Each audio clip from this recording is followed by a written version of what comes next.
Hello everyone, welcome to Unlock Science. My name is Anas Khan. This is lecture 2 of Vectors class 11th and today we will be studying about addition of vectors. Now suppose we are having two vectors A and B and we need to add these two vectors A and B. So we know that, so for example, if we add two lengths, suppose we have 2 meters and 2 meters. On adding them up, you will get a new length that will be 4 meters.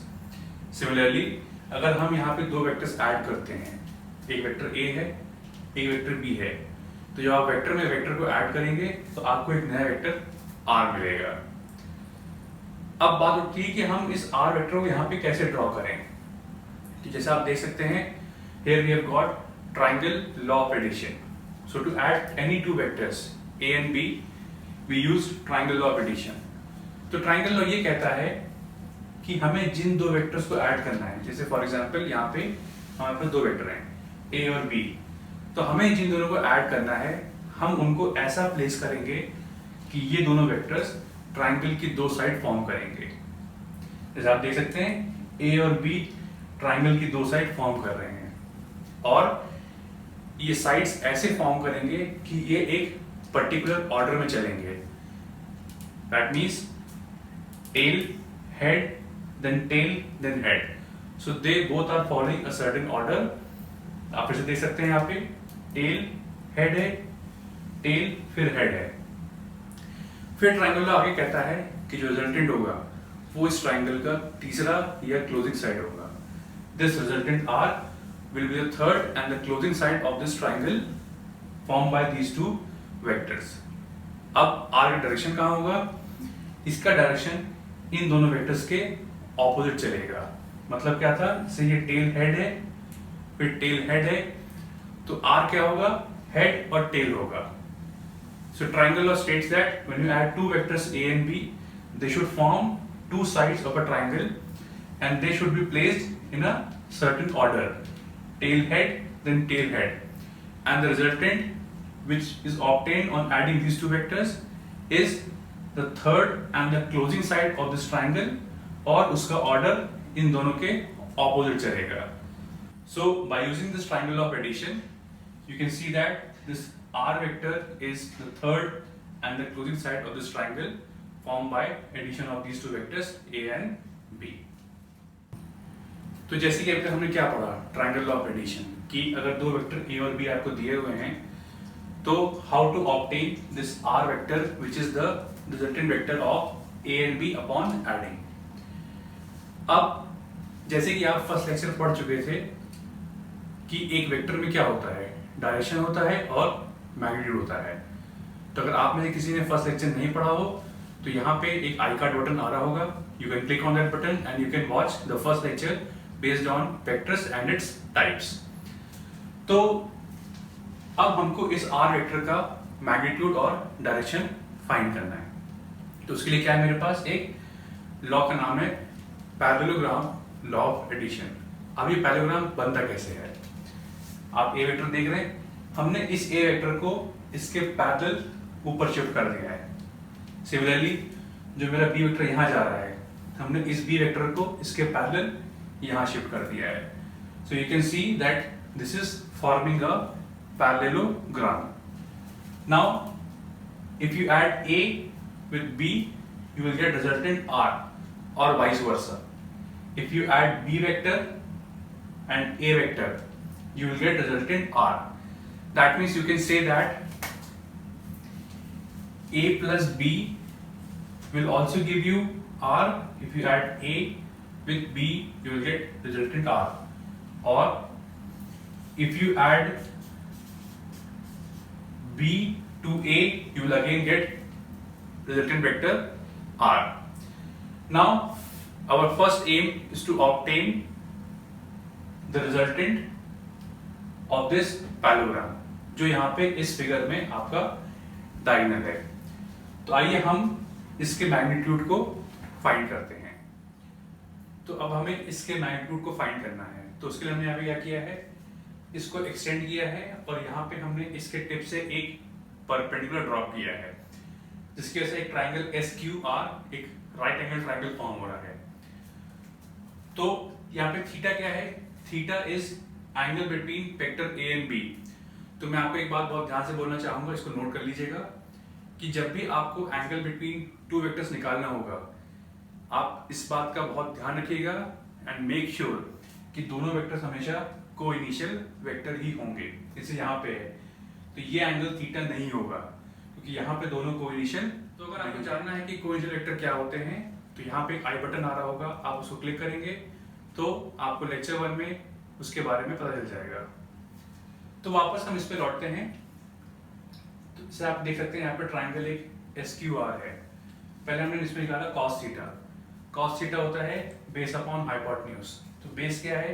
QR, hypotenuse is SQ, so base upon hypotenuse. तो QR क्या बन गया?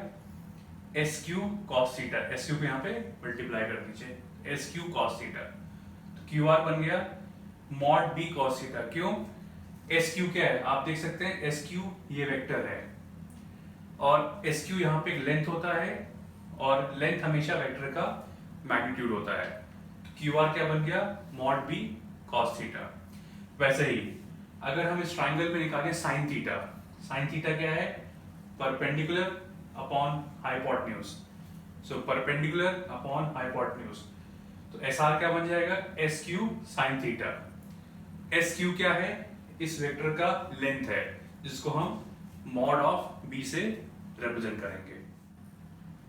तो अगर आगे आप देखेंगे यहाँ पे ट्राइंगल SPR बन रहा है, ये ट्राइंगल SPR। इसमें अप्लाई करेंगे पाइथागोरस थ्योरम। हाइपोटेन्यूज का square is equal to base का square plus perpendicular square. Hypotenuse क्या है? SP, बेस क्या है? PR, और what is the perpendicular? SR। तो अगर आप देख सकते हैं यहाँ पे ट्राइंगल SPR फॉर्म हो रहा है, SPR। अब इस ट्राइंगल SPR में हम अप्लाई करेंगे पाइथागोरस थ्योरम। हाइपोटेन्यूज का square is equal to base का स्क्वायर प्लस परपेंडिकुलर स्क्वायर। तो ये क्या लिखेंगे आप? SP square is equal to PR square plus SR square. अब PR क्या बन जाएगा आपका? PQ plus QR। तो this relation will become SP square is equal to PQ plus QR का होल स्क्वायर प्लस SR का स्क्वायर। SP क्या है? रिजल्टेंट का लेंथ है, तो हम लिख दिया mod R। PQ plus QR है। PQ क्या है? वेक्टर A का लेंथ है तो मॉड A। QR क्या है? मॉड B cos थीटा, ये हम निकाल चुके हैं पहले। प्लस SR क्या है? मॉड B sin थीटा का स्क्वायर। अब हम इसको एक्सपैंड करेंगे A plus B whole square की आइडेंटिटी से। So it become A square plus 2AB plus B square. यहाँ पे B का टर्म क्या है? B cos थीटा है, तो B का स्क्वायर क्या बन जाएगा? B square cos square theta. और आप इसको स्क्वायर करेंगे तो ये बन जाएगा B square sine square theta. अगले स्टेप में इन दोनों टर्म में आप B स्क्वायर कॉमन ले सकते हैं, तो अंदर क्या बन जाएगा? cos square theta plus sine square theta. तो मॉड R का स्क्वायर बन जाएगा mod A square plus 2AB cos theta plus B square bracket में cos square theta plus sine square theta. तो आप जैसे जानते हैं कि cos square theta plus sine square theta 1 होता है, तो मेकिंग दिस टर्म एज 1, तो आपका जो ये टर्म है it will reduce to mod R का square is equal to mod A square plus mod B square plus 2 mod A mod B cos theta. तो अगर आप इस स्क्वायर को हटाओगे तो यहाँ पे अंडर रूट बन जाएगा। तो फाइनली जो आपका रिजल्टेंट है उसका मैग्नीट्यूड क्या आएगा? Under root of mod A square plus mod B square plus 2 mod A mod B cos theta. तो जैसे कि हम मैग्नीट्यूड फाइंड कर चुके हैं, अब बात करते हैं हम डायरेक्शन की। किसकी? इस रिजल्टेंट की डायरेक्शन की, जो इस वेक्टर A से एंगल अल्फा फॉर्म कर रहा है। तो इस अल्फा को निकालने के लिए हम ट्राइंगल SPR की बात करेंगे और SPR में हम निकालेंगे tan अल्फा। तो tan क्या होता है? Perpendicular upon base. बेस क्या है? PR है, और इस PR को हम PQ प्लस QR लिख सकते हैं। तो tan अल्फा क्या बन जाएगा? SR upon PQ plus QR। SR क्या है? इस वेक्टर B का mod into sine of this angle, तो mod B sine theta P Q क्या है, वेक्टर ए का पूरा लेंथ, तो हम लिखते हैं मॉड ए। क्यू आर जैसे हम निकाल चुके हैं पहले, क्यू आर क्या होगा, मॉड बी कॉस थीटा।